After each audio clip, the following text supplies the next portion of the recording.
Assalamualaikum warahmatullahi wabarakatuh. Kembali lagi bersama kami di program Santri Berdasi, Santri berbagi dan menginspirasi. Dalam kesempatan ini kita akan membahas sejarah Hizbul Wathon. Nah, kali ini kita akan berbincang-bincang dengan pemateri kita, yakni Ayunda Hijratul Madinah dan Ayunda Nada Imelda Yurza dari kuartir daerah Kepanduan Hizbul Wathon Balikpapan. Nah, langsung aja kita berbincang-bincang dengan Ayunda ini. Gimana sih sejarah berdirinya Hizbul Wathon? Assalamualaikum warahmatullahi wabarakatuh. Waalaikumsalam warahmatullahi wabarakatuh. Semboyan Hizbul Wathon. Wastabiqul khairat. Terima kasih atas waktunya Mas Aris Saputra telah memberikan kami kesempatan untuk menceritakan sedikit sejarah singkat Panduan Hizbul Wathon. Untuk mempersingkat, boleh Ayunda Madinah? Baiklah, teman-teman. Pada suatu hari dipanggillah Bapak Somodirjo dan Bapak Sarbini oleh Kiai Haji Ahmad Dahlan sewaktu pulang dari bertablik di Solo. Jadi, sewaktu Kiai Haji Ahmad Dahlan bertablik di Solo, melihat segerombolan anak-anak yang sedang baris berbaris dan memakai seragam yang rapi. Kemudian beliau bertanya kepada salah satu di antara mereka, "Mereka sedang apa?" Kemudian mereka menjawab, "Mereka sedang latihan patpinder atau yang kita kenal dengan kepanduan." Nah, dari rasa heran itulah Kiai Haji Ahmad Dahlan berkata kepada kedua guru tersebut, "Alangkah baiknya kalau anak-anak keluarga Muhammadiyah dididik seperti itu." Latihan berbaris saja ya Ayunda? Atau mungkin ada latihan lainnya? Tidak, Ayunda. Sejak saat mulai sore itu, mereka tidak hanya latihan baris berbaris, tetapi mereka juga latihan P3K. Nah, tidak lupa juga mereka pengajian tiap hari Selasa bagi golongan yang sudah tua. Wah, seru sekali ya Ayunda. Ternyata ada latihan baris berbaris P3K dan pengajian banyak sekali. Terus luar bentuknya nama Hizbul Wathon sendiri itu seperti apa ya Ayunda? Jadi Ayunda, pada tahun 1918 gerakan tadi dikumpulkan menjadi satu nama, yaitu Patpinder Muhammadiyah atau nama Pandu Muhammadiyah sebelum Pandu Hizbul Wathon. Dan dibentuklah kepengurusan pertama kali, yaitu ketuanya adalah Haji Mukhtar dan wakilnya adalah Haji Hadid. Kemudian, untuk mengembangkan pengetahuan para pengurus, mereka berencana pergi ke Solo di Mangkunegaran. Sampai di Solo, mereka itu disambut dengan baik. Setelah pergolakan Perang Dunia yang pertama pada tahun 1920, semua kepanduan Indonesia mengalami perubahan nama dan tidak lagi menggunakan istilah Patpinder. Maka, Patpinder Muhammadiyah berubah nama menjadi Kepanduan Hizbul Wathon atau disingkat dengan HW yang bermakna pembela tanah air. Nah, pergantian nama ini atas prakarsa Bapak Haji Hadid. Pada tanggal 3 April 1926 diselenggarakan pertemuan kepanduan di Yogyakarta. Tujuannya adalah mempersatukan semua kepanduan yang ada di Indonesia dengan konsep organisasi kepanduan Hindia Belanda. Tetapi para tokoh-tokoh pandu menolak. Kemudian mereka membentuk federasi kepanduan yang bernama SIAP. Pemerintah Hindia Belanda mereka melarang menggunakan istilah Patpinder. Kemudian pada Kongres SIAP atau singkatan dari Serikat Islam Anak Pandu di Banyumas, Haji Agus Salim mengusulkan menggantikan istilah Patpinder dengan istilah Pandu. Namun, pada tanggal 6 Februari 1943 Masehi, bersama organisasi lainnya, Gerakan Kepanduan Hizbul Wathon dibubarkan oleh pemerintah penjajahan Jepang. Sebagai gantinya, dibentuk Seinendan untuk pemuda yang berumur 14 sampai dengan 22 tahun. Keibodan untuk pemuda yang berumur 23 sampai dengan 35 tahun. Dan Teta, pembela tanah air.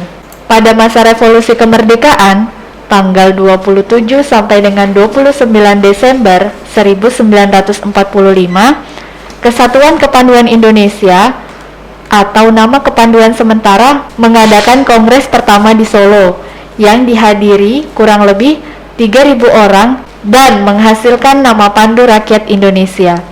Kemudian pada tanggal 20 sampai dengan 22 Januari 1950, Pandu Rakyat Indonesia mengadakan kongres yang kedua untuk memutuskan 1. Menerima konsep baru. Yang kedua, golongan khusus menghidupkan kembali kepanduannya. Yang ketiga, menuju pengakuan internasional. Maka, pada tanggal 29 Januari 1950, kepanduan HW dibangkitkan kembali, yang kemudian disusul oleh Siap, Al-Watoni, Pandu Islam, Pandu Ansor, Hizbul Islam, Al-Irsyad, Al-Wasilah, dan lain-lainnya. Kemudian, tanggal 9 Maret 1961, kepanduan yang bergabung dalam Perkindo meleburkan diri ke Gerakan Pramuka. Untuk dasar peleburannya, nomor 1 ada di pidato PJM Presiden pada tanggal 9 Maret 1961. Yang kedua, surat Perkindo nomor 71 DKN 3 tanggal 9 Maret 1961. Yang nomor 3 ada di maklumat pimpinan Pusat Muhammadiyah nomor 302-4-A-61 perintah leburan. Untuk nomor 4 ada juga di pengumuman pimpinan Pusat Muhammadiyah Majelis HW nomor 10-HM-61 pada tanggal 1 April 1961. Nomor 5 ada juga di Kepres RI nomor 121 tahun 1961 tanggal 11 April 1961 tentang panitia pembentukan Gerakan Pandu. Yang keenam ada juga di surat Properti nomor 0605 Properti 1961 pada tanggal 11 April 1961.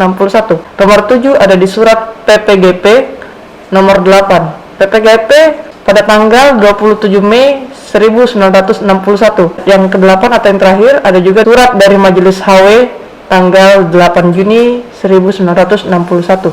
Kemudian kapan sih HW dibangkitkan kembali? Nah, jadi Ayunda, HW itu pernah dileburkan. Kemudian ada latar belakang bangkitnya HW.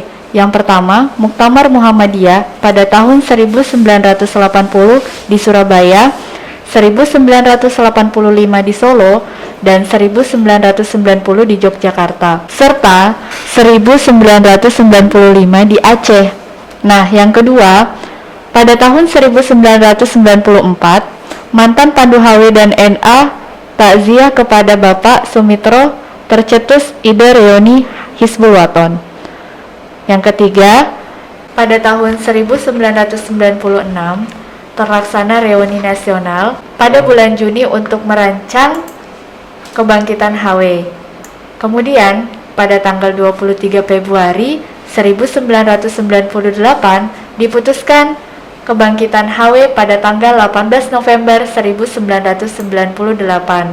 Karena ada huru-hara, maka mundur 1 tahun. Kemudian, pada tanggal 10 Syakban 1420 Hijriah bertepatan dengan tanggal 18 November 1999 Masehi, oleh pimpinan Pusat Muhammadiyah, Gerakan Kepanduan Hizbul Waton dibangkitkan kembali untuk kedua kalinya dengan surat keputusan nomor 92 garis miring SK strip PT garis miring 6 strip B garis miring 1.B garis miring 1999 dan dipertegas dengan surat keputusan pimpinan Pusat Muhammadiyah nomor 10 garis miring cap garis miring 1.O garis miring B garis miring 2003 Masehi. Pesan Jenderal Sudirman dikatakannya bahwa Hizbul Waton merupakan tempat yang baik untuk mendidik anak-anak Muhammadiyah agar kelak menjadi pejuang yang cinta tanah air dan taat pada agama Islam. Alhamdulillah, sampai saat ini Hizbul Waton tetap eksis sampai dengan umurnya yang sekarang lebih dari 1 abad. Dalam memperingati 1 abadnya, Hizbul Waton kemarin melaksanakan silaturahmi nasional yang diikuti oleh seluruh pandu Hizbul Waton yang ada di Indonesia. Kami bersama kontingen Pondok Pesantren Al-Mujahidin juga berangkat dalam silaturahmi nasional tersebut untuk mewakili Kalimantan Timur. Jadi begitulah perjalanan panjang Hizbul Wathan dari awal pendirian, kemudian mengalami peleburan-peleburan, dan akhirnya dibangkitkan kembali. Alhamdulillah, kesan saya setelah bergabung dan mengikuti kegiatan dari Hizbul Wathan, saya lebih mengerti arti dari sebuah kedisiplinan dan bagaimana kita menjadi seorang pemimpin. Dan kalau saya, alhamdulillah bisa memanage diri untuk ya lebih disiplin. Dari kami jangan lupa gabung ya di Kepanduan Hizbul Wathan Al Mujahidin. Sekian dari kami, kurang dan lebihnya mohon maaf. Jazakumullah khairan. Wassalamualaikum warahmatullahi wabarakatuh. Nah, itu tadi adalah penjelasan dari Ayunda ini mengenai sejarah pendirian Hizbul Wathan, masa peleburan dan masa kebangkitan Hizbul Wathan kembali. Mungkin sekian dari bincang-bincang kita masalah sejarah Hizbul Wathan ini. Semoga para pandu mengerti apa yang disampaikan. Assalamualaikum warahmatullahi wabarakatuh. Bye bye. Sampai ketemu di episode selanjutnya.